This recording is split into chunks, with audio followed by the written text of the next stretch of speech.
Good hi.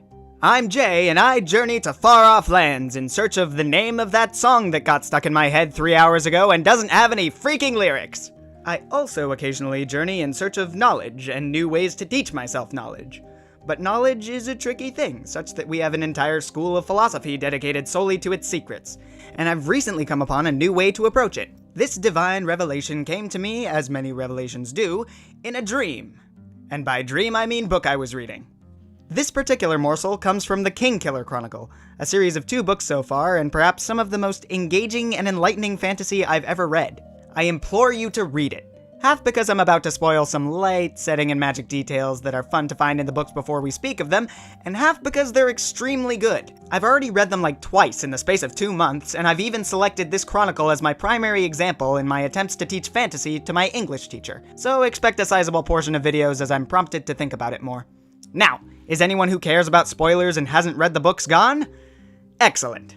I've talked about hard and soft magic in passing on this channel before, specifically in comparison to the drug-addled magic system of John Dies at the End, but if ever there were a story to showcase the difference between the two, it's the Kingkiller Chronicle. I think it's this distinction that leads us to our new perspective on knowledge. Hard magic has concrete rules. The audience knows precisely what it can do and what it can't. Most of the stellar hard magic systems I come across are in Brandon Sanderson's Cosmere books, Avatar: The Last Airbender, and the one that's literally called Hard Magic.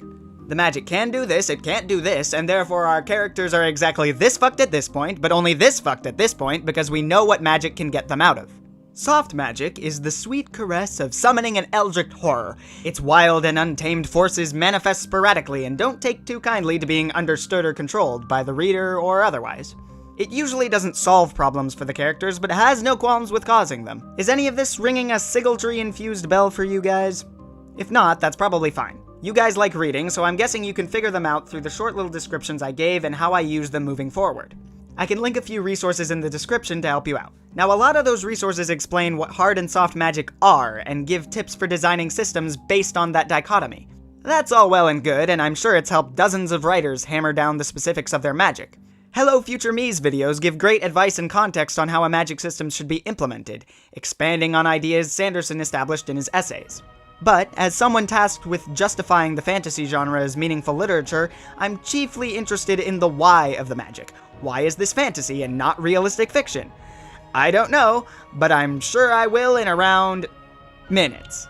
One of the reasons I love Kingkiller is that Sanderson goes, if you want to use magic to solve problems and make the reader identify with it, you can use hard magic. And if you want to preserve the sense of wonder and mystery and stuff, you use soft magic. And then Patrick Rothfuss was just over here like, 1 magic system per world? Amateurs. I'm sure it's pretty obvious to anyone who's read Kingkiller why I picked it for this discussion. Within this world, we're introduced to 2 magic systems. Well, actually we're introduced to 4, but we'll just treat Sigiltree as more sympathy and forget that alchemy exists for now. On the base level of the story, there's sympathy, one of the hardest magic systems I've ever encountered in fantasy, and naming. While perhaps not the softest magic system, certainly on the fluffier side. This is awesome for a number of reasons.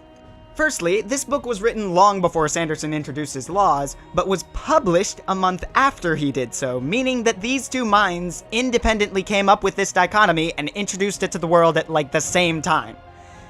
That doesn't have like anything to do with what we're talking about here, it's just really fucking cool. Secondly, he gets the best of both worlds when it comes to characters using magic and sense of wonder. Most importantly, it'll showcase how these 2 function and contrast each other in the same story, and hopefully give us some insight into what their different narrative focuses are. Let's start with sympathy, the magic hard as Ramston steel. Because it relies on principles of science like Newtonian physics and the law of equivalent exchange, if one wishes to obtain something, something of equal value must be given. This is the law of equivalent exchange, the basis of all sympathy! Its rules are pretty clear to us. It fulfills all the characteristics of a hard magic. It gives the characters a chance to be clever, it makes us feel like we're actually part of the magic, it's a tool to be used creatively. But in terms of why the magic actually exists, that's just different ways of saying because it looks cool. And you know what? Maybe that's enough. Maybe we all just wanted to look cool. But screw that!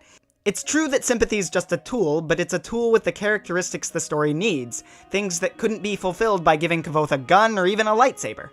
First, it's something we haven't seen before, at least not in these specific terms. Yes, we reveal that it's basically a systemization of voodoo, but that's not how it's introduced. We don't get mammets and pins, we get iron drab and other iron drab. This way, we get to learn the magic with Kvoth, in a way that we don't get to learn chemistry or physics with him. That means Patrick Rothfuss can ensure that we understand how Kvoth learns a science, and that we all know how he picks up something entirely new. Thus, the audience is shown his vast intelligence, we feel connected to him, we know how he learns, he's getting more powerful, story feels like it's progressing, bada bing, bada boom. You can make a character, but now you've made a character. Ah, the miracle of literal miracles. We learn about a character by watching how they react when faced with problems and different kinds of conflict, and magic can be another one of those conflicts. There's also a bit of delight whenever Kvoth uses a system that we understand to impose a soft magic system on other characters, and make them think he's super mysterious, because everyone loves being part of a secret, as long as it's not a secret of the heart. Is that reason enough to spice things up with a little mist and mysticism? Sure, but it's not the only reason, because there's another aspect of characterization here. Actually, there are two, but they're related. The Alar is, in my estimation, what really makes this magic. As soon as you put willpower or emotions into the metaphysical equation, the mechanism you're using becomes tied on a deeper level to the character. It's connected to a part of their psyche. And that's where this really becomes interesting, because those bindings and this Alar has caused the people of this world to develop a technique that may or may not be possible. Heart of Stone is something that we can all do to different degrees, compartmentalizing away emotions, knowledge, and desires. Fantasy, as is its nature, takes this to the extreme and provides it as another response, another tool Kvoth can use, and in doing so explores the theme of compartmentalization as a coping mechanism, as a problem-solving device, and more. Compartmentalization is another part of identity, after all, and when you call your book Name of the Wind and don't have identity as a theme, you're doing something very, very wrong. Let's talk about names and identity for a sec, because they're going to comprise the other half of this whole Four Corners extravaganza. This isn't an entirely new concept in fantasy, and while sympathy isn't totally new either, I dare to say naming has more in common with its contemporary counterparts than sympathy does. From Ursula Le Guin's From Ursula Le Guin's Wizard of Earthsea, a story about a super clever kid who studies with a wizard for a while, but is totally irresponsible with that magic and prone to showing off. To, but Aragon knew the names of all things, including his giant badass dragon. We've seen naming before in a couple subtly different incarnations.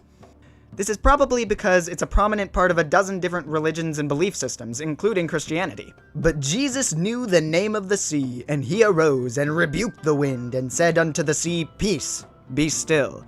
And the wind ceased, and there was a great calm.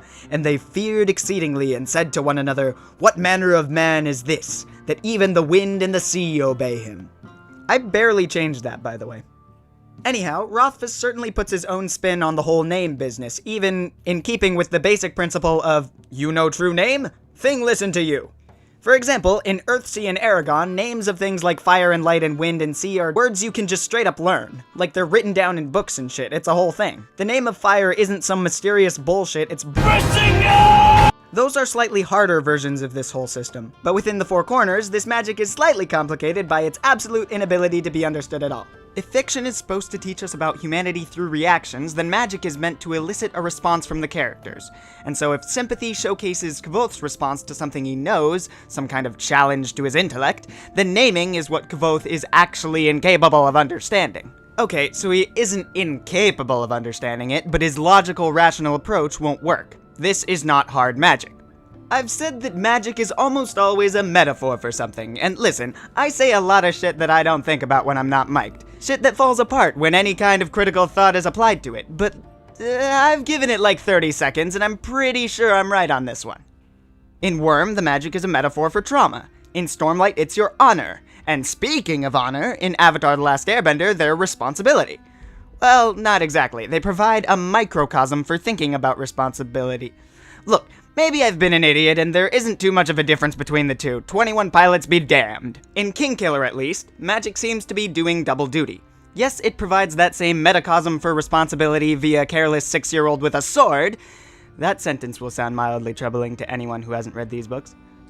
But it's also representative of different forms of knowledge. Tangible forms of knowledge, I think. This revelation may have come to me in a dream, but the moment it came to me, I was lying face down on the ice, wrist and elbow screaming that Californians were not meant for cold and slipperiness and sports where your sole method of remaining upright is standing on knives. Ursula Le Guin and Egyptian mythology notwithstanding, I believe that naming was born out of a desire to capture the essence of writing, from the writer's point of view.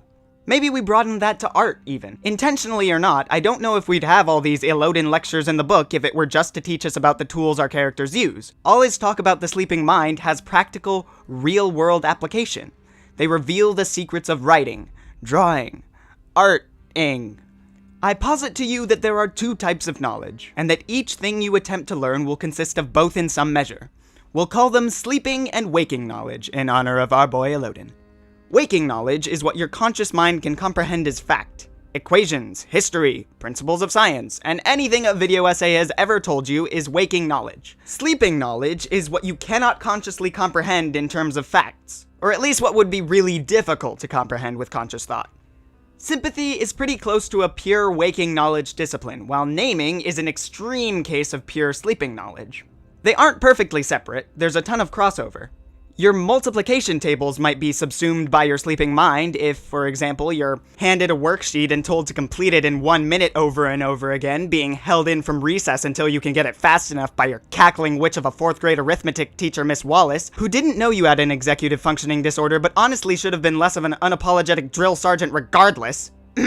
Like I said, there's loads of crossover. Your sleeping mind knows 3 kinds of things. Wait, no, I'll try that again.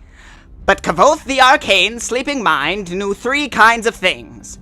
First, it knew what the waking mind had told it, and given to it for safekeeping. It knew the Ketan through constant tellings of the waking mind, made firm with the dire resolve of constantly getting your ass handed to you by a 10-year-old. Second, it knew what the waking mind could know, but didn't have time for. It knew the order that adjectives fall in a sentence. The blue big house is wrong, and the sleeping mind knew it. But the waking mind merely thought it sounded stupid, and said the big blue house instead. Now your waking mind knows this, but if it forgets, that is fine. And last, Kvoth the Arcane sleeping mind knew the name of the wind, and if his waking mind had studied for 1,000 years, this knowledge would never be clear to it. It knew what we consider unknowable and unexplainable. I came across another example of the sleeping mind's prowess a couple years ago when Crash Course Philosophy was released. And its description of a girl who spends her entire life learning about light and color in a gray and colorless room only to one day step outside and see red for the first time sounds like something that would make Elodin proud. Blue! Blue! Blue! When I decided I wanted to write, I listened to podcasts like Writing Excuses and We've Got Worm. They told my waking mind things about storytelling, and I tried to implement and play with what they explained in my own stories. It helped, but not because I knew this fact about writing. It helped because it gave my waking mind something to focus on. It helped by getting me writing. You can watch a million videos from Mother's Basement, Explanation Point, and Brandon Sanderson, and their information is valuable to a point, but you will never know how to write, having never given your sleeping mind the chance to experience it. The same is true of art. I started drawing and coloring and painting 2 years ago, in a classroom of 10 to 13-year-olds who were all better than me. But you won't ever know the formula for drawing a perfect circle, for drawing the imperfect circle that shapes someone's iris. Your waking mind will never know how sunlight through a window looks, or how clothes fall on a body. You can watch a gazillion tutorials and measure things out with a ruler. It'll probably help a little. You can listen to Scott from Doof Media's upcoming chapter-by-chapter breakdown of the Kingkiller Chronicle, or Patrick Rothfuss talking with Brandon Sanderson about exposition. You can calculate each theorem involved in keeping your balance on ice skates, but your sleeping mind is like no one else's, and only it knows the name of the wind.